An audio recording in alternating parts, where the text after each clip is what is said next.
What's up, you guys? Keep sniffling. He's like, stop sniffling. Why don't you stop breathing? How about that? Hold on. Why am I fucking going off the screen? I don't know. Out of the damn screen. Why is it so dark in here? Why is it so dark in here? Yeah, what's going on? What's going on? What's up with this? Say, there you go. This is some weird ass shit. Man, it's like we're only 5 seconds into the show and he's already the volume. And he's already complaining. Fucking up the volume too. Yeah, it was all the way up when I checked it before, but I fixed it.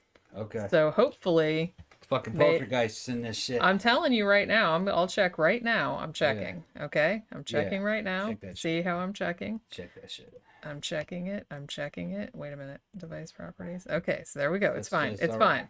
Yeah. Okay. Just hopefully. All right. It won't. And I want to know why this is my normal place over here, and look, I'm fucking off the damn screen.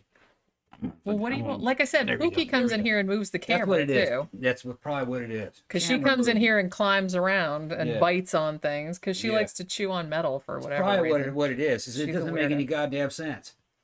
Yeah, because I didn't touch it. What is space? Is the space-time continuum being warped or something? There's a black hole in the area.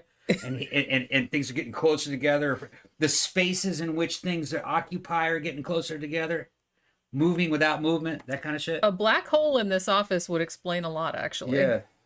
The hell. DJ Maniac says because Pookie has an OnlyFans she hasn't told you to about yet. She's in here while we're sleeping, filming herself laying on her belly. I put a whole bunch of sexy fucking videos and pictures up of our Jenny and all our friends and shit. I had put that up on Instagram the other day. Got a lot of reactions from people. Shared some of them. Yeah, that was from the halfway to Halloween party that we went to after the Aileen Wuornos show. Yeah, Jenny dressed up like the Bride of Frankenstein. I unbuttoned her blouse, boobs hanging out and shit. Fucking at the restaurant. She's like, "Leave me alone." I was trying to eat my chicken and waffles. Actually, before the food came. And he's like trying to fucking fuck with my outfit. Somebody said, "Those buttons survived the night." I said, "I made sure they didn't." Like, the guy was like, "Good job." That's how you do it. Yeah. Fucking right. Well, I think one of them actually had come undone without me noticing, because then we were talking to this girl and she told me that it was undone, and I was like, "Oh yeah, okay, I didn't notice that." Walking in, our friend Aurora was there. She was going to do a suspension gig. She does a nice dance for the camera and fucking shows her ass off, and then later on, they stick hooks through her back and fucking she's swinging through the sky. On the damn they did that on the back patio, and some other girl too. These fucking industrial girls all tatted up and shit. It was a pretty big turnout, gotta say. Yeah, pretty good turnout. Pretty good. I don't know. I don't remember who won the costume contest because I think I was outside when that was going on. Is that a cat, yeah? Is that your cat? I don't. No, it must have been the neighbor kid. That's the neighbor's kid or their dog. It's a kid. It's kind of hard. It was both. They have a dog that barks, and then they have a little girl that goes, yeah, like all the time, like every time the dog barks, she yells. Yeah, it's like really funny. Yeah, Sleeping Cheese says hooks. Yeah, they were hooks, man. Yeah. Yeah. Yeah, it was a good tote. It was a fun night. Like I said, then we went to Chantel's and I got some chicken and waffles. Yeah. I couldn't eat it all though. It was like a massive. The chicken was real good. It was really good. And it wasn't oversalted like the fish was last week. Yeah, we did have they did have some salty catfish last time. That's why I got chicken and waffles this time, even though I think I maybe only ate half of it. It's a massive. It was like 3 big pieces of fried chicken on this big huge waffle. Okay, go ahead and press the like button, people. Everybody likes some shit the fuck right now. Talking about the new Creepshow episode that came out, just touching base with it. I thought it was pretty good. Yeah, this was a pretty good one. What I didn't realize, I wasn't sure. Because I was recording a show with the podcast Where in the Folk, and we've got to talking about that, and that guy on there had just watched it as well, and I said, I think I heard this was the finale, even though it's only the 5th one, and I guess it was. Now they are going to do a season 3. That's already been okayed. Like Nicotero came out and said that they'd already been okayed to do a season 3, so it is going to continue. I think what ended up happening was that because the first season had 7 episodes, yeah. Now this one I think was also supposed to have 7 episodes, but what ended up happening was that because it got delayed, they wanted to do something over last Christmas. So they took one of the episodes from the season and made that the Christmas special. And then I think there was supposed to be another episode, but like Marilyn Manson was in it. And I think like he just got accused, like a bunch of rape accusations and stuff. So they were like, man, maybe we shouldn't show that one, or maybe we shouldn't do it or whatever. Wait, but hold on 1 second. What? Rape allegations? I think so. Yeah. I don't know that much about it. I'm already tripping, because back in the 90s when he first arrived, that was his whole act. That was his whole gig. I mean, he tells a story about how backstage before some show, a fan brought him some dude who wanted to be fisted, and his buddy said, well, his buddies in the band says, well, you got to do it. You said you'd do anything. So they kept throwing fucking shit at him to make him do it, because he had once boasted that he would do anything, and a perversion, weird perversions and shit was his fucking trademark, all on the back of that damn boast that he made. But that's not the same thing as rape or like abusing your girlfriends, which is what the allegations were. Okay. Yeah, it didn't have anything to do with. Okay, because there was all kinds. Well, yeah, everybody knows that. Yeah. That's not what they're talking about. They're talking about like some non-consensual shit and him like beating the crap out of some of his girlfriends. Okay. They're talking about that. So I guess he was in one, or was going to be in one, and they didn't show it. So, and then one of the ones was carried over, like they showed that last Christmas because they wanted something to show over Christmas time. So that's why there's only 5 this time. Now, I don't know if one of the stories, because this episode, which is the finale, is only one story, because normally there are 2. So I don't know if it was set out that it was only supposed to be one story, or if it was supposed to be 2 and then they cut the other one out. I don't know. But so, yeah, so this one is actually called, what is the name of it? It's called Night of the Living Late Show. Yeah. Which is it's a weird title, because when you think late show, you think like Conan O'Brien or David Letterman or whoever the fuck does late night talk shows now. But it's not that. So it's basically this dude named Simon, and he's played by Justin Long, who you said he was familiar. That's because he was in Tusk. Okay. Yeah. He was in Jeepers Creepers. He's been in a ton of other shit too, but that's probably where you recognize him from. Yeah. But yeah, he was in Tusk. So he plays this inventor, you're presuming, and he has invented this thing. It's obviously a tanning bed, but it's like a VR machine where you can get in there and you can install yourself into pretty much any movie that you want to put yourself into, and it's just like being in the real environment, except it's in the movie, right? So he's invented that, and his favorite movie in all the land is Horror Express, the 1972 film starring Christopher Lee, Peter Cushing, and Telly Savalas, which actually might be on Shudder in its entirety. I feel like it's kind of like a forgotten movie a little bit. Maybe this episode will get more people to watch it, because I like that movie a lot. But so that's his favorite movie. One of the reasons being that, well, 1, because it was the first one that his dad took him to, like the first grown-up movie. And 2, because he's always had the hots ever since he was a kid for the chick that played the Countess in the movie, right? So I think the whole point of him going into the movie was to try and get with the Countess inside the movie. So that's essentially what he does. Now, he's also married to this woman named Renee. And Renee they haven't been married that long, right? Because I think they have a conversation where she's been less than a year or something like that. So it hasn't been that long a time. But you find out later that it's possible that Simon just married Renee for her money, because he wanted money to fund his invention shit. And she's maybe kind of questioning her decision to marry him now, because he's spending all her money, and he's going into the movie to make the move on the Countess. You know what I mean? Yeah. So it's interesting, because this is why I ask if maybe this was supposed to be shorter, because they use a lot of footage from Horror Express and also from Night of the Living Dead, like at the end. I know that's in the public domain. I'm assuming Horror Express is also in the public domain because they use so much of it. And it almost seems a little bit like, I really did like this episode, but it did seem like they use a lot of footage from that movie, almost like they were trying to like pad it out to make it longer. You know what I'm saying? Yeah. Did you get that vibe? Kind of. A little bit. I like this one, though. This is one of the better episodes. I thought so, too. It's more movie-like. It's not real gory. It's not gory. It's more like a psychological. There's also not a lot of content to it. I mean, it's a very simple premise. Yeah. But at least it was visual. Yeah. You know, I thought it was cool. He was in a VR experience with inside a movie. I thought it was pretty neat. So it set up a good tone. I think I'd rather have one good episode than two half-ass episodes now though. That's true. Seeing this, you know what I'm talking about? Some of those half episodes are kind of half-ass too. Yeah, it's kind of, well, the thing about it is that I don't know, because some stories work better as really short stories. Real short, the other ones don't. Whereas some of them you need, 40 minutes, you need an hour to tell like the whole story. The only thing I might say about this one, because as I said, yes, it seemed like a lot of footage from Night of the Living Dead and a lot of footage from Horror Express was used, but that didn't really bother me that much because I always liked Horror Express, so I'm just kind of like, it's kind of neat seeing like T showed seeing him incorporated into the old movie. T showed up.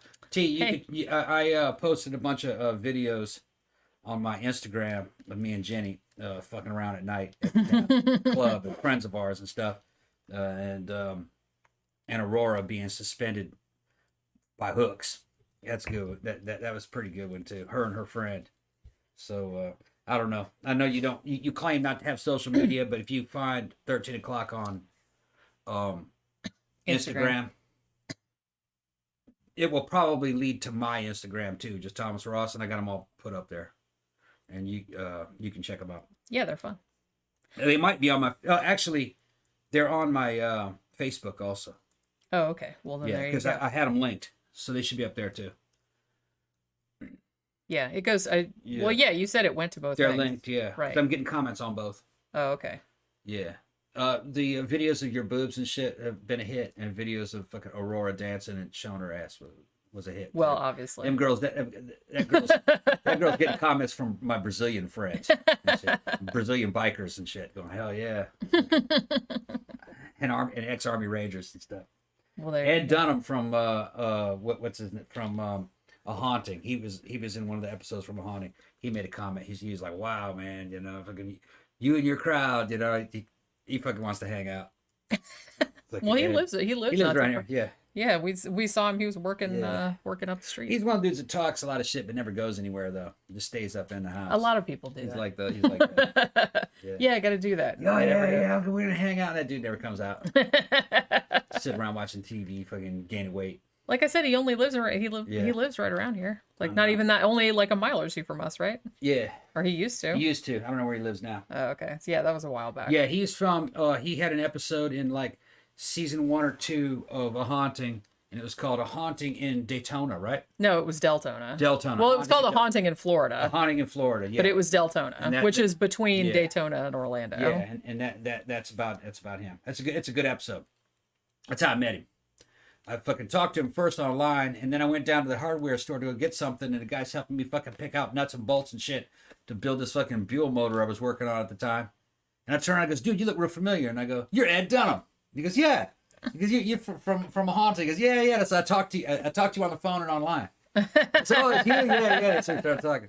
Yeah, he's an ex-Army Ranger. Yeah, small world. He was from a Ranger bat. Yeah, 75th Infantry. Yeah, his house was haunted. Yeah, his house was haunted. That was a good episode, actually. Saw a dude sitting on his fucking bed smoking a cigar. He was all wet and filthy and shit. And he goes, "Get out of this house! Get out of here!" He thought it was a real person. The dude stood up and vanished. And then he could hear somebody walking across the top of the fucking roof. And they ran out of that house, fucking left all their belongings behind. It was a pretty good story. He swears up and down that it happened. I don't doubt him, man. I fucking had my poltergeist experience. But his was ghost. His was haunting. It wasn't poltergeist. But it had poltergeist elements. His kids saw it too. He had a couple of sons and a wife at that time. I think he's got more kids now, more wives. More kids, more wives. Yeah. A whole house full of wives up in here. Yeah, he got more kids and more wives now. I think he left that. He broke up with that wife. I think they were even broken up when they did the show. I think when they did the show, they were kind of on the outs. Yeah. Down the Bomb says, "Hey, here's something I didn't know. Horror Express was based on the short story used to make the Thing movies. So I guess Who Goes There? That's the name of that story. I did not realize that actually. But now that you say that, I can see it. But yeah, so this was actually a good episode. I think somebody pointed out Greg Nicotero directed it, as he directed a lot of the other ones too. This was written by Dana Gould, who actually I knew him shit, man. I used to see his stand up because he used to be a stand up comedian. He used to be on Comedy Central all the time, like back in the 90s. And then he went into screenwriting and shit like that. So I think he might have written. He wrote some other shit too, and I remember he starred in one of the episodes of Creepshow from the first season, the one that was called Skin Crawlers, like the one about the that diet clinic that you ate the parasite, and it like ate all your fat. Yeah, he was in that one. There are other ways to do that though. Well, duh, obviously, but that's kind of like what the story was. Feeds all into that. Yeah. Yeah, you inject something and all of a sudden burns all your fat. Eating the tapeworms, yeah. But that was a good episode. I just rewatched that one not too long ago, and I was like, wow, that was like really disgusting. I loved it. Inject that test, you start sweating out that bacon grease. Tila loves it when I was talking about bacon grease. So gross. Yeah. I went to go change the bed sheets, and my side of the fucking sheets were fucking gray. Gray oil. I don't know. I have to watch. Her sides look fucking clean. My side was just a round. Well, yeah, because I'm not like a disgusting sweating out all that damn fat. I'm not like a disgusting filth pot like you are. Yeah. It's chemically induced. Well, that doesn't make it any better. Touch it. No, see, he does that all the time. He was doing that. He was doing that to me at Mannequins that night too. And he's like, because he was like all kind of like greasy, and he's like, touch it. And I'm like, fuck. She goes, you look so greasy. And I was like, I know. Like, it's gross. I know. I'm like, then I have to go wash my hands. I don't want to fucking do that. Just fucking, you don't have to burn fat when you just sweat it out. I guess. Yeah. Or, if you remember back in I guess it was maybe the 90s. Remember when they had that shit? What the hell was that stuff called? That, it was like a fat substitute that they put in everything. Yeah, the fucking chips. That gave you Olestra. That's what it was called. Yeah. I knew it was something like that. Olestra, and it would give you like anal leakage. Like that was one of the so like all the fat was coming out your butt. This shit just comes out of your fucking skin. Tom was trying to do grease wrestling, said Tila. Fuck you people. You brought it up. Fuck you bitches. It's just she was making fun. You look so greasy, and I said, you did. Yeah, I did, but I look fucking good though. Couldn't tell in the dark. Well, it wasn't. Well, I didn't notice until we went outside. Like we went out. We went out front. We went out front. We went out front. That fucking light was shining on me. Because we were talking about our friend. Shine the body. That's shit straight from fucking Omega Man. Shine the body. Shine the body. Yeah. Oh my god. Fucking getting. It's just a natural biological process. Sure. Mm-hmm. That's your story, and you're sticking to it. Man. Hey, man. You can start seeing that fucking six-pack. Six-pack now. You waiting for a couple more months, Jenny. Okay. You're going to be jealous of that six-pack. Not really. I don't know. You're going to be kissing on that shit. I'm going to fucking do one of them fucking Chippendales dances like that. You're going to see. You have an active fantasy life, Thomas. It's gonna bring those fucking urges out of you. Okay. I have to buy a fireman outfit. Why fireman? My gladiator costume. Put that shit on. Yeah, I like the gladiator idea. I'm gonna get a gladiator costume. That'd be kind of funny. Hell yeah. I want to see him in a skirt. Yeah, leather one. With greaves and shit. Yeah. Yeah. Shield and a fucking helmet. Dress up like a goddamn Murmillo or a Secutor. Yeah, it was like, yeah. Yeah. DJ Maniac says Dana Gould was also the showrunner for The Simpsons for a while. Oh, I didn't know that. Yeah. Pat Hatfield said Skin Crawlers was my favorite episode from season 1. Yeah, when I rewatched some of season 1 not too long ago, and I had forgotten how fucking great that episode was. It was just so good. Yeah, Karen Robb says the stuff. Man, we need to review that. That is such a ridiculous movie. That's just fucking ridiculous. It is ridiculous. I remember seeing it back when it first came out, like back in the 80s. Yeah, on cable, and I'm like, what the fuck am I watching? It was fucking crazy back then, but well, it's a satire. Yeah, that movie played real well back in the 80s, especially for its time and for a young audience of that time. because it was just like it was a satire of the whole horror monster movie thing. Yeah, it was kind of like The Blob, but it was also making fun of Like the health industry. Yeah, and also like corporate propaganda. That too. And all kinds of stuff. Yeah. Advertising campaigns and shit. It was cool. It was cool. Yeah, I liked it. We didn't have internet, so you didn't have a bunch of nerds sitting picking things apart.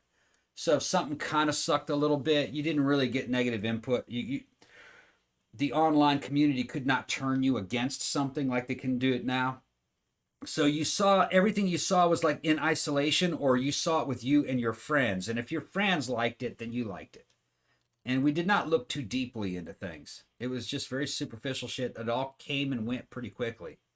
Every month there was more of them. So, there was only some of them that were classic we kept going back to. Like all the fucking Reanimator ones and the From Beyond ones, all the stuff with Jeffrey Combs. We'd watch that a lot. I mean, you gotta love Jeffrey Combs. Yeah, Jeffrey Combs. I'll watch him in anything. We'd watch him a lot. Tila said, I've never seen this stuff. Is that Cronenberg? No, it's actually Larry Cohen, the same guy that did It's Alive, the Killer Baby movie, Cue the Winged Serpent, God Told Me To, which I think we reviewed. It was that guy. It's crazy. It's pretty crazy. It's funny, but it's like a comedy, but it's all practical effects. It's kind of like The Blob. Yeah. Man, we need to do the remake of The Blob, too, because I really, really liked that. Camp Guy says there's a funny essay on the net about side effects of whatever they called that fat thingy, the Olestra. That I don't know why, but that just reminded me of the classic set of reviews for those sugar-free gummy bears that everyone was saying, like, gave them the apocalyptic shits. Yeah. Oh, my God, so funny. Yeah, the gummy bears. The sugar-free gummy bears. Because it's got that sugar substitute in it that is kind of like a laxative. And I guess if you eat a lot of them, you'll regret it. I haven't tried them. I haven't either. That's just what I've heard. I'd be willing to take that experiment. I'm sure you would. Yeah. He'll eat a 5-pound bag of sugar-free gummy bears, and then he'll be in the bathroom like screaming for like several hours. That would be really funny. Look at Amanda just said, "Holy shit! I'm cleaning my house while watching this, and I just found a bag with almost $500 in it." Oh shit! You're rich. First, I never keep cash. Second, how does one not notice $500 missing? I wonder where that came from. One of your friends must have left it over shit. there. If it's not yours, it's somebody who knows you. Maybe the poltergeist lost her it. drug money. Couldn't go to the law to ask about it. I lost $500. Where'd you get the money from? Well, I can't answer that question. I'm pleading the fifth on that, officer. DJ Maniac, Apocalyptic Shits. I think I did a show with them. That should be a band name, right? Yeah. T's always adding things to her list, and then half the time she never gets back with us because she never watches it. Well, the thing I have a list too, but it's like you. And every time I look, on all the streaming services we have, because I look every week, like for new movies to put into the polls or whatever, and it's like I'm like, oh, they added that, they added that one, oh no, and it's like then I have to add that to the list. I have like 40 bajillion movies on that list, and I was saying today, I said I'm never gonna live long enough to watch all this shit. See Repo Genetic Opera and get back with us. You're gonna like that one. If you like musicals. I've been wanting to review that one actually. We need to review that. We can do that on one of the matinees, I guess, if we didn't get around to it. Yeah. But yeah, Camp Guy said one rule was carry brown clothes with you and extra change at all times. Brown clothes. Dang. Ew. Do you remember, like, back in the old days, they used to have those really funny commercials for laxatives? I can't remember which laxative. Was it Dulcolax or I don't know what it was. But I just remember the tagline was, "You never know where you'll be when your laxative starts working." And then they show like this sad dude like sitting in a rowboat like out in the middle of the fucking ocean or whatever, and he just looks at the camera and he's like, "Uh-oh." And it's like for some reason that used to like really just make me laugh. I don't know. Read what T said. Where? Right there. Tom, have you watched Sisters yet? Let's make a deal. Watch that and I'll watch Repo. Which one was Sisters? The Brian De Palma one. Actually, you know what? I am going to watch that either today or tomorrow because I'm going to do a Flickers of Fear on it. Which one is Sisters? It's Brian De Palma. That doesn't mean anything to me. Margot Kidder, isn't it? Okay. She plays, it's from the 70s. Okay. She plays, I've seen it before, but it's been like several years. Now, it's a horror movie? Yeah. Okay. Like a horror thriller. Okay. Yeah, kind of like, and she plays twins. Okay. Oh, shit, I'll love that. That's got two Margot Kidders in it? It's two Margot Kidders, yeah. Well, that woman she was just Man, since I was a kid, there's just something slutty about her. Slutty and attractive. When I was a little kid, I was fucking, man, I want I can't understand it. I wouldn't even fucking, it wasn't even, 7, 8 years old, 9 years old. I hadn't even hit puberty, and I'd see fucking women like Margot Kidder and shit. I was trying to get that. I was like, man, I wish I could have that. Yeah, it's on, like I said, I added it to my Flickers of Fear thing because Shudder has it, but the UK Shudder has it. So you have to like go through the VPN. Yeah. You know what I mean? And you can watch it on there. Although maybe we can find it somewhere else, like on Amazon Prime or something. I just saw that Shudder UK had it. But we'll see. If you want to watch it with me, you can watch it with me. All right. You can even do a review with it if you want to. I don't care. But yeah. So what were we talking about? Okay, so we were talking about Creepshow. Like I said, this is a good finale. Seemed like I said, they used a lot of footage from Horror Express, and it almost seemed like they were trying to make it longer. Also, I kind of wish they had done like a little bit more, maybe a little bit more character development, because it did seem kind of strange that they'd been married for a year and his wife didn't really know what he was working on or didn't really notice it. Nice house in that fucking shit, though. I like the indoor pools. Yeah, they're saying it's a story about a good twin and a bad twin. Yeah. And I guess they're both hotties. That kind of reminds me of I Dream of Jeannie. Remember how Jeannie had an evil twin? Remember that with the dark hair? What was her name? Somebody might remember what her name was. Oh, I feel like I know this. And then they would try to impersonate each other. And Jeannie's evil twin would show up. She had black hair or brown hair instead. Wore green. That's right. But then she would impersonate Jeannie. That was some fun. And the same thing happened on Bewitched. There, that Sam had a fucking. Didn't somebody impersonate Samantha? Same way. I don't remember. Yeah, I haven't seen a lot of episodes. Bewitched was always trying to rip off I Dream of Jeannie. Yeah, Louis said that was Bewitched. Bewitched. But did I? No, they did it on both shows. Oh, did they? They did it on both shows. I don't remember. I haven't seen those since I was a kid. Yep. Well, that's a pretty common thing, like the good evil twin trope. Yeah. I kind of feel like that going back to fucking The Parent Trap or whatever, with Haley Mills. Yeah. Notice they always make the bad one with dark hair. Yeah, they do. They do. Well, the blackout white hat. This was back in the day where, you know what I mean, like, the ideal white wife was fucking blonde hair, blue eyed. Kind of wanted that Aryan Nordic look to them. That was like the ideal. So of course, you know what I mean. Now it's not to say that fucking dark haired brunette is not attractive. Also, they knew that. It's just that they were trying to appeal to Middle America. And Middle America was blonde hair, blue eyed wannabes. Most of them were fucking dyed. Well, dyed blonde, but that was in style then. Pat said Pandora Spox was the character from Bewitched. Okay. Pandora. Yeah, that's right. Pandora. It sounds right. Yeah, that sounds like the name that they would give her. Right. I think you're right. Because Pandora's Box and all that. I remember those shows as being fun. I'd like to see them again. They're probably annoying as hell to watch now. You never know. They might have held up really well. I don't know. Like I said, I haven't seen them since I was a kid, so I don't really know. Anytime I go back and watch old television from the 80s, even the 90s, it's almost unwatchable because it's just so formulaic and so canned. It feels very artificial compared to just people on YouTube. YouTube, I think, started with reality TV came. That was an improvement, even though it wasn't reality. Yeah. And then YouTube became like the ultimate reality shows, and it just seems a lot better. You go back and you watch some people. I was analyzing some of the performances by fucking great actors and stuff and performers. And it's so obviously a false theatrical performance.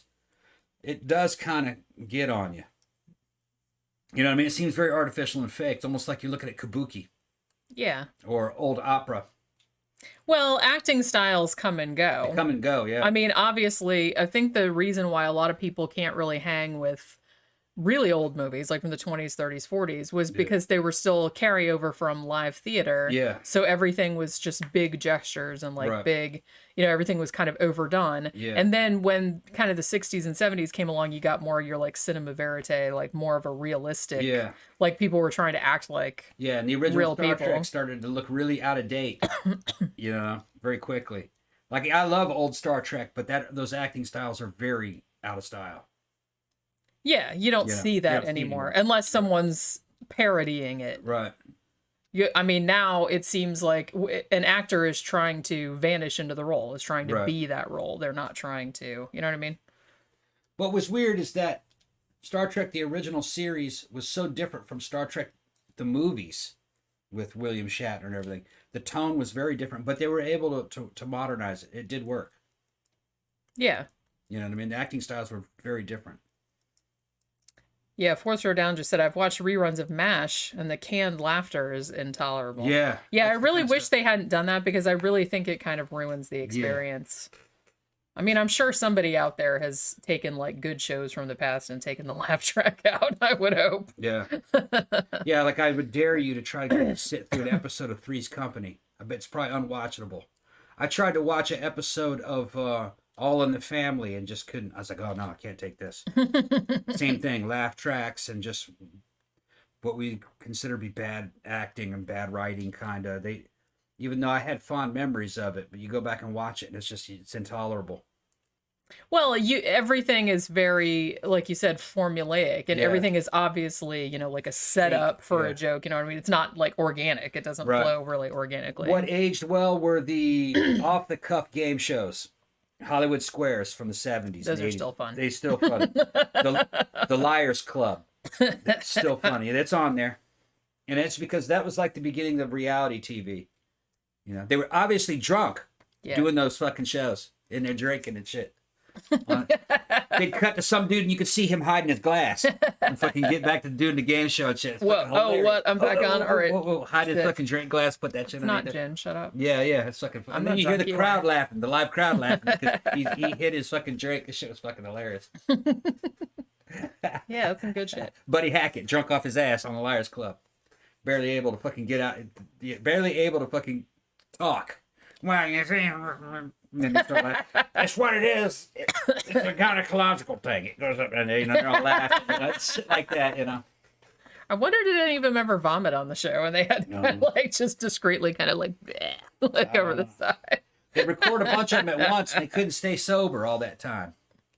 Yeah, I think they did 4 episodes a day or something. Well, they do. Maybe more. I think they still do that, with shorter game shows like Jeopardy and shit like that. I think they do 4 of those a day. They film 4 of them a day. Yeah, so, guys like Buddy Hackett and fucking, what's his name? Fucking Paul Lynde and fucking Hollywood Squares. You weren't going to keep them sober. You weren't going to be able to keep them sober all that time.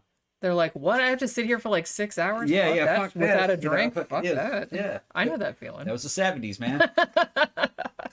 I kind of feel like that too. It's you know what I mean? Fuck all that. I was like, if I'm going to sit here and watch 2 movies, you can damn well bet I'm going to drink. Yeah. Well, I wanted to say too, it's just apropos of nothing. I also started watching Shudder just added, not only the finale of Creepshow, but they also just added In Search of Darkness Part 2, which of you guys, I think we reviewed the first one, and it's a massively, long documentary about 80s horror, and the first one was really, really good, and I started watching the second one last night, and I watched about, I don't even think I got to I got 2 hours in, and I was like, okay, I'm falling asleep, I can't watch the whole thing, because I'd watched something else beforehand.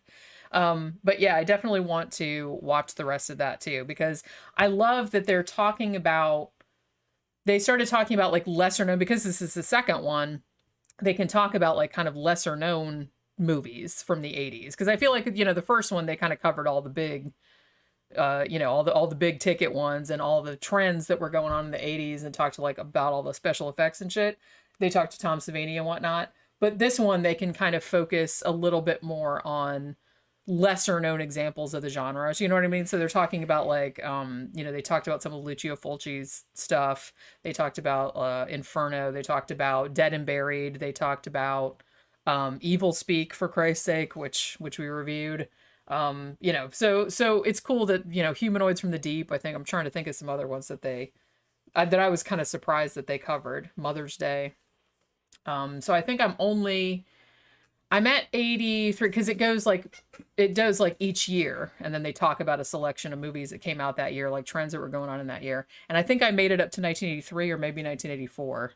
And then I had to stop because I was falling asleep. But I definitely want to watch the rest of that at some point. this week. Louis chimes in and said, "Yep, Tom's right. Don't watch shows you liked as a kid. Nothing good can come of it." Somebody mentioned that. What was it? Morticia Adams had a twin sister who was blonde, who was supposed to be the good sister. But then Tila says, "Yeah, but you notice that the bad sister is always super memorable." Yeah. Yeah, there's something to that because the bad girl's usually sexier. Yeah. Like, I preferred the fucking bad version of Jeannie.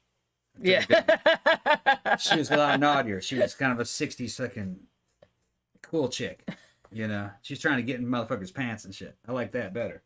Well, yeah. I mean, it's always going to be more fun to hang out with somebody a little bit. Right. Look, got some spice. Yeah. And that'll go out and do fun bad shit with you. I mean, and then Amanda talks about Carol Burnett's show. It was loaded with laugh tracks. Yeah, it was. It was still funny, though, I gotta say. Yeah. Carol Burnett was super funny. It seemed to be at the time. I haven't watched it in a long time. Me and my grandma used to watch it all the time. Yeah, I haven't seen it in a long time. I have no idea what it was. I imagine shows like The Love Boat and Fantasy Island are now totally unwatchable. I kind of wonder. Every now and then, I kind of get kind of an idea that I should watch like an old Fantasy Island, because I remember some of those being like kind of creepy. Some of them were like Twilight to a kid. Yeah. And I was kind of like, maybe I should go back and watch it, especially after we watched that Blumhouse Fantasy Island. I was like, maybe I should go back and watch some of the old shows and see what they're like. We saw that one in the theater. I was mildly entertained, but it was all right. I heard somebody say that there's a longer edit of it that they released on Blu-ray. They said it's a lot better. Well, I imagine, because it does seem like it was PG-13, wasn't it? Yeah. Okay, so there's probably like a lot of gore that they took out. Yeah. I imagine. It's better.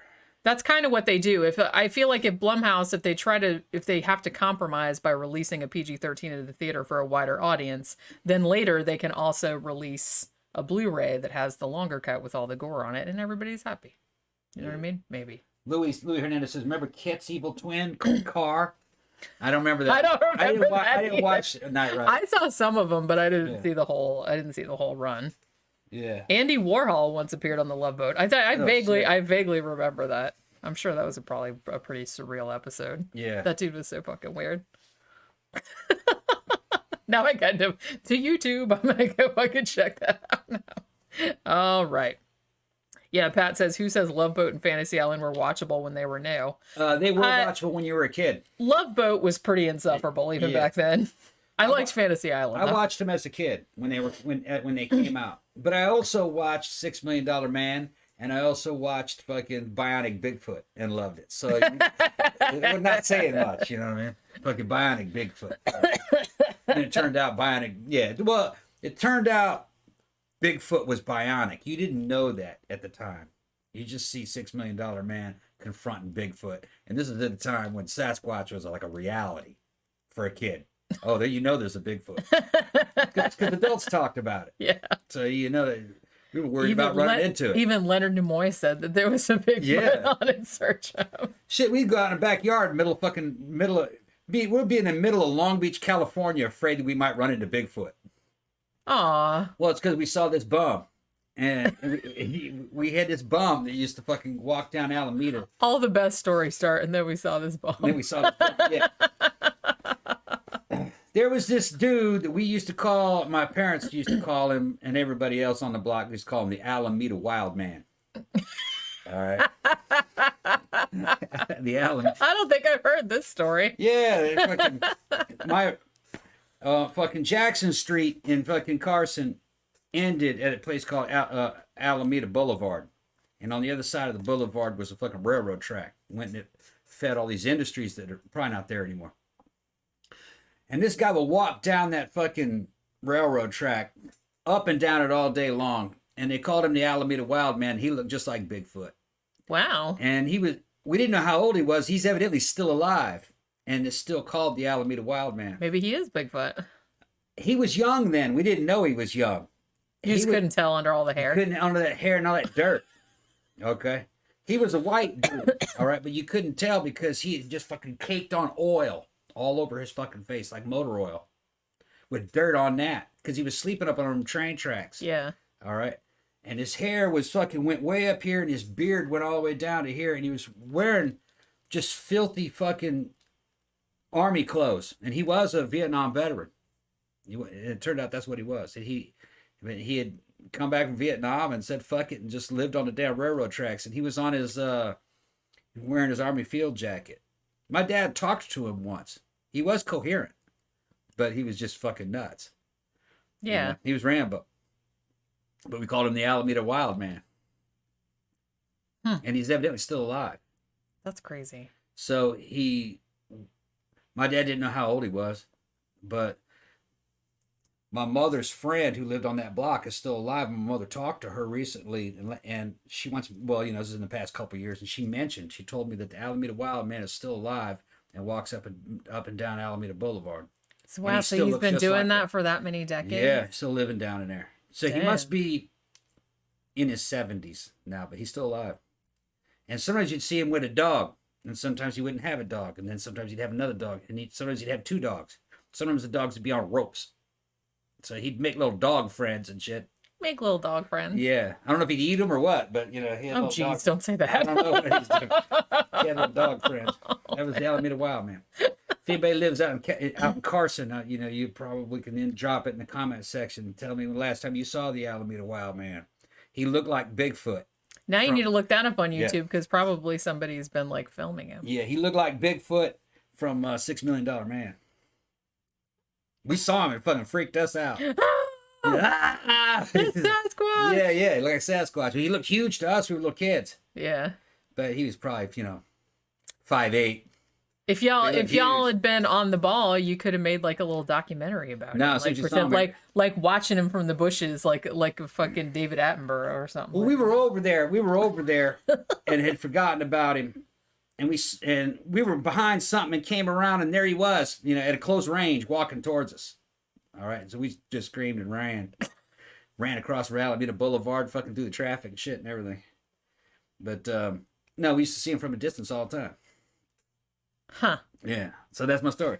Forrest Jordan is talking about $6 Million Man, and he says, I remember an episode called Death Probe, which that's pretty funny right there, in which Steve Austin beat up a trash can. What? I ain't buying that until I get some more background. Beat up a trash can. It must have been a robot. A robot that he was fighting, and they made it, and it was kind of shaped like a trash can, is what he's talking about. Or someone was in the trash can at the time. Kind of like that Star Trek, the one with the fucking, that which will survive. Now, what was the one fucking, where the little, it's kind of like Voyager probe. It's kind of like the Voyager probe. Well, Nomad. Nomad, yeah. Nomad, yeah. Nomad, must survive. Yeah. Sterilize.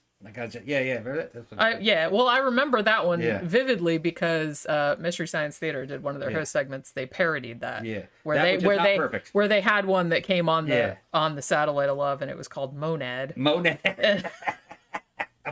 And he kept like threatening to wipe out Mike and the bots because they were imperfect. Yeah. But they were able to like fool him, and he had to blow himself up. But yeah, I can't remember what episode that was, but they did a lot of Star Trek parodies on Mystery Science Theater. A lot. Yeah. They did a Mirror Universe episode. They did all that. But yeah, Tayla's in there laughing, but I don't know what she's laughing at. A possessed trash can. Yeah. Has to do with bombs and. She lives in California now, and she's going, the Cali homeless are full of Sasquatch looking motherfuckers. Yeah, okay. Yeah. This is back in the 70s, though. They were more rare back then. Scared the shit out of us. It's a very funny story. Yeah. It's kind of sad that it's not sad that he's still alive. It's just sad that he's still doing it. But I don't know. Maybe he's happy doing that. He's just living on the railroad tracks. Didn't Andre the Giant fight the greatest American hero also? Yeah, he probably did. Because Andre the Giant played Bigfoot, I guess. So. Yeah. Andre the Giant. You remember him? Yeah. He was in The Princess Bride also. Yeah. He died. He did, yeah. He died fairly young, I thought. Yeah, we had giantism. Yeah, I kind of feel like a lot of people that have that don't live long. All right, so do we have anything else that we need to discuss? No, that's it. Okay, we've been going almost like 50 minutes. Yeah, I gotta wash my face. You gotta watch out all the bacon grease. It's making the grease come out of your pores. You're lubricated. Yeah. It's just gonna run like this too, you know what I mean? Just gotta deal with it. Maybe, you know. He's gonna walk through the house leaving like a trail of grease like behind him in the air. It comes and goes. It comes and goes. It's not constant. I'm just fucking with you, Tom. You don't. Sometimes I'll be burning up, man. I'll be laying in bed and I'm fucking burning up. I'll touch it like and fucking. I feel like I'm in like dog years, like I'm in dog heat. You know, you touch the dog, it's like hot. Like, yeah. Oh man, I'm burning up. You got all kind of problems. Yeah. Having all kinds of sexual problems. Yeah, of course you're gonna. Yeah. Man's gonna have sexual problems. Oh man. High testosterone levels. Yeah. Might have to choke a bitch. Yeah. Where is he? I put him back over next to H.H. Holmes so they could like confer. No, I don't want to hand out too many of these BTK, too many free BTK impersonations and shit. Y'all got to pay for them. We can get super chats. So Louis said Tom's in heat. Yeah, yeah. Tom, just spray on your brute and it's all good. It comes and goes. It's not steady. Yeah. Tila says a horror movie about a couple camping in search of Bigfoot. It's pretty good. Can't recall the name though.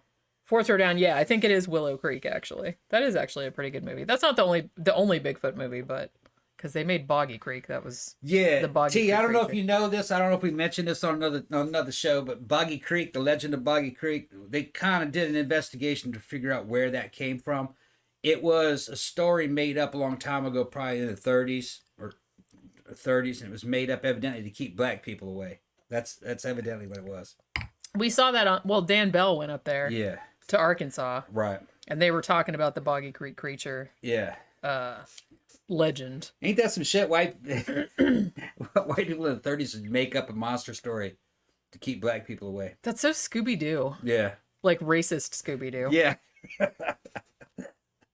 I don't put it past the fucking thinking of the 20s though, in the 30s. That sounds like some shit they would do. That was like some shit whether it worked or not, it probably didn't work. I don't imagine it did. I mean, that seems really dumb. Yeah. It seems like the kind of dumb idea they come up with, but not an idea that would work in any large capacity. It sounds like an idea that they would have come up with in the 20s or the 30s, centered around a general store. You know what I mean? Like a store owner where everybody met up in that area, and maybe they would probably post things on the fucking, like on the community billboard, right? Monster sightings and shit. You know what I mean? And then they would all tell each other, "This will keep the black people away." Everybody knows how they're scared. Yeah, they'd be hairy humanoids. Scared of hairy humanoids in the dark. Everybody knows that. Yeah, they're scared of the dark. Yeah, so it's probably where it's probably. I mean, we're just saying. Like I said, Dan Bell did a thing where he went to Arkansas and he was talking about the Boggy Creek movie, which, like I said, that was based on a real legend in Arkansas. It was kind of like a Bigfoot, and or like skunk ape in Florida. Yeah, and that's what some of the locals told him. Anyway, that's where the legend came from originally. It sounds very plausible. But yeah, that totally does sound small town making up fucking stories. Yeah, it's some little backwater like Arkansas town. Yeah, that I've heard the first Boggy Creek movie is good. I saw it when I was a kid, but I don't really remember much about it. Charles B. Pierce. But the Boggy Creek 2 and The Legend Continues, which I think is actually the third Boggy Creek movie, was on Mystery Science Theater, and it's so terrible, but it is so delightful. That's like one of the best MST episodes. It's so funny. All right, read off what T said. Where? Tila, I got time today, so I'll do Repo and Legend of Boggy Creek today and report back on Wednesday. Yeah. You can report on Sisters, Tom. Like I said, I don't know. I was going to do like a recorded review of it, but you can talk about it a little bit on the live show too if you want to. Or I don't know. We'll see how it goes. We'll see how it goes. You going to see Boggy Creek? That's fun. Wait, the first one is decent. Yeah. The second one, which is actually the third one, which is called And the Legend Continues, is awful. But if you see the Mystery Science Theater episode, the Mystery Science Theater episode is a fucking riot. Yeah, if you see the first one, Legend of Boggy Creek, you might want to see a Mystery Science Theater version of it first. Yeah. Because then they're bagging on the movie too as it's happening. It is a very dated movie. It's a homemade movie. It's made pretty well for the budget. The guy who is making this movie, he puts himself in the lead role and his son as his right-hand man in this fucking movie to hunt down Bigfoot. And of course, he's got two 70s hotties with him, or early Yeah. 80s, late 70s or early 80s. Because I think the movie came out in the 80s. In the early 80s. But it still looks kind of 70s. So it's his fucking middle-aged ass with his fucking young son who's a teenager with these two fucking hotties in their 20s all going out looking for Bigfoot. His son's never got a damn shirt on through the whole movie. It's the craziest It's shit. the craziest shit ever. And he's not like ripped or anything. No, he's, like, not. he's kind of scrawny. He's skin and bones. Okay. And then it's just so fucking implausible, the whole movie. And then they end up hanging out with a fucking southern fucking swamp rat dude who's Cletus. Who's like, isn't he Cletus? No, it's not Cletus. He's Crenshaw. Crenshaw, that's right. And Crenshaw actually is the highlight of the movie. He really is. That's my kind of woman right there. I kind of love Crenshaw. Yeah. And he's just a stereotypical fucking swamp rat. All right. He might be playing himself. You never can't tell that he's playing himself. You can't tell if it's real or if it's exaggerated. It's hard to tell. His idea of a costume is just putting some grease on his head to make him look. Well, he has like this big like rubber band thing on his head, and he has overalls with no shirt underneath, but one of the overall things is undone always. And all he does is keep looking at one of those highs and goes, "Boy, that's my kind of woman." And she looks like Linda Ronstadt. A little bit. Like cross street Linda Ronstadt and the lead singer of Journey.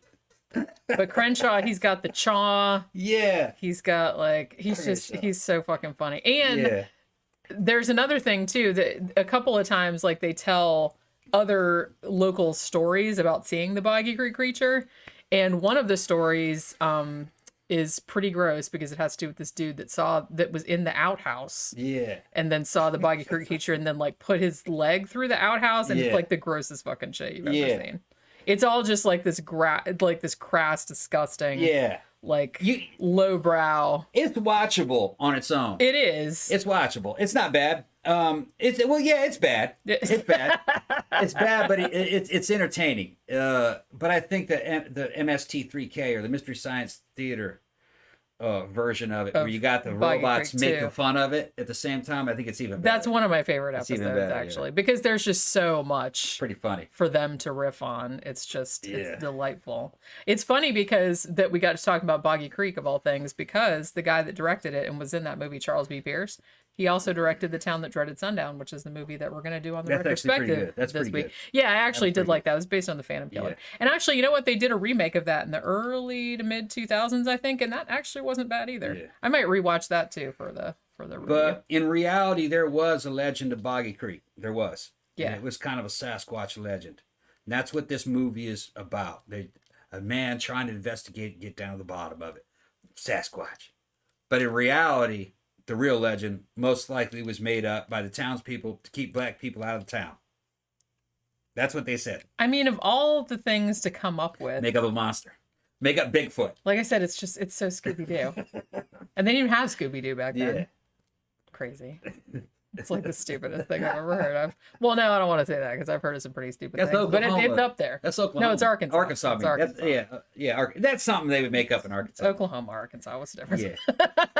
Yeah. Back in those days, they'd do something like that. Yeah. It's just so funny. That's so fucking funny. Yeah. All right, so we will see you guys again tomorrow. It's got decent reviews on Prime. It probably does. It's funny. It probably does. Funny. Yeah. It's funny. It is. Yeah. Yeah. So we'll probably. Yes, it's 1972. Yeah. Well, wait a minute. The first Boggy Creek is 1972. Yeah. That's the decent one. Yeah, that's the one we're talking about with Crenshaw, right? No, the one we're talking about is Crenshaw? No. Okay. The one we're talking about is Boggy Creek 2 and The Legend Continues. Oh, that's the one with Crenshaw? Yes. Okay.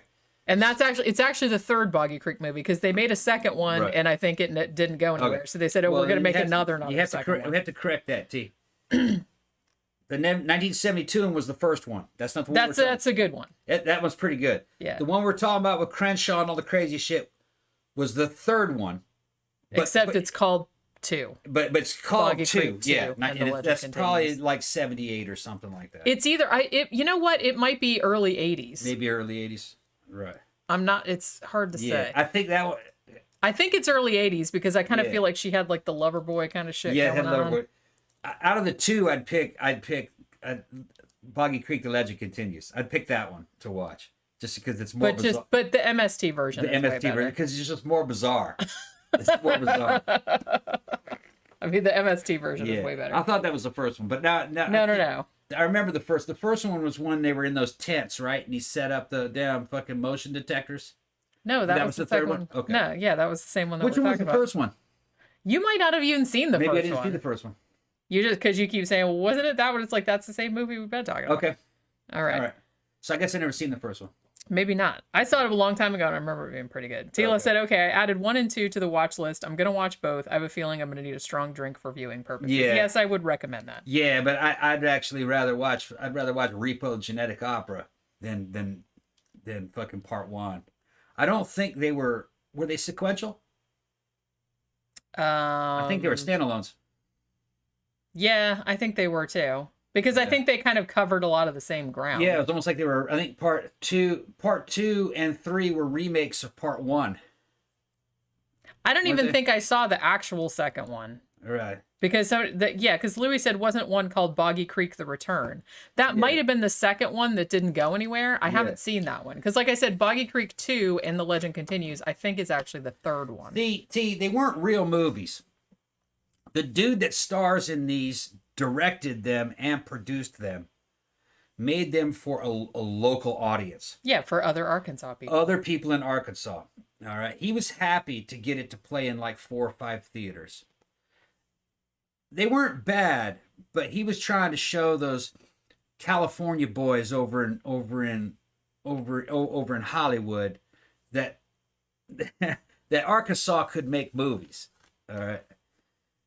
I'm not sure he really accomplished that. Yeah. Well, I mean, he did make movies. I'll give him that. He did make movies. I think they probably did make some money, but I believe in my heart, watching it, the true motive was to get in young women's pants. That's what I think was. Well, isn't that the only reason that dudes do anything? That's probably why they did it over there in Hollywood anyway.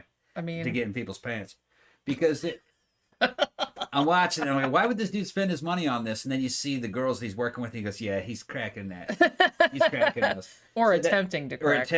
Or he's trying to get his son to crack him. It makes you wonder what the fuck that shit was about. They're not bad, but they're bad, but they're watchable. And it is funny when you think about when you're watching the star of this thing and realizing that he's making this movie on his own. Yeah. And it kind of makes it enjoyable. Because most of the movie is about how fucking smart he is. And yeah, because of course he wrote himself. It's like he's the one that knows everything. Yeah. Like this big how smart he is, how attractive he is, how all these women love him. It's just fucking funny, you know, how he's only going to be the only guy that can find Bigfoot. Or his son maybe might find Bigfoot. It's just funny, man. It's funny. It's a middle-aged male's it's an unsophisticated 70s and 80s fantasy of a middle-aged man. Yeah. That's what this fucking movie is. I psychoanalyzed it as that. Which there were a lot of like low budget movies like that. And those are usually like really funny to watch. Yeah. Like especially dudes that wrote themselves into the main roles and are like and then they're starring in a role. And then the whole like movie is just about how awesome and right about everything they are. Exactly. It's so funny. Well, it's like so transparent that it's like really, really funny. Like that dude who always casts himself as Jesus or an alien from another what's planet, that dude's name? God damn it. And how he's a technological marvel and how all the women love him no matter what he looks like. Yeah. Which I don't understand that. Fucking, you know. Yeah, that dude, he's made like 4 or 5 movies. Yeah, and he's always solving the world's problems. Yeah, I mean, he's saving the planet. It's a massive ego thing. Yeah. But those are really funny to watch. I think he's talked about a few of them on Shitcase Cinema. Yeah. You know what I mean? And he's just a very subpar looking man with these fucking like ultra hot fucking chicks for hire who just love him in this movie. He's ridiculous, man. It is. It's hilarious. Dom the Bomb says, "What's Repo about?" It's Repo's good. Yeah, Repo the Genetic Opera. Yeah. It's a musical. It's a musical. Yeah. And it's kind of like it's like a post-apocalyptic future kind of. In a future when corporations run everything, and it's kind of like an ogalopoly, I guess you could say. And it's about a guy who's a grave digger. And what he does is digs up dead bodies to extract a chemical from the pituitary glands of the dead. And from that hormone, they make a drug called Zydrate. And Zydrate is a fucking drug that you can inject into your body, and it will make cosmetic surgery and transplants. It will make it painless, and you'll heal up a lot faster. So there's this company out there that needs Zydrate, and they will sell you body modifications on loan, high-tech body modifications. And if you don't pay for them, they have special guys called repo men that hunt you down and cut those fucking modifications out of you without anesthesia while you're alive. And that's all part of this movie. Yeah. I should note too, because I think when we were talking about before, when we talked about the songs, Zydrate Anatomy, and actually they played that at the halfway to Halloween party. Yeah, they play it. Paris Hilton sings it. And she does a good job. Yeah. She doesn't sing the whole thing, but she sings on it. Yeah.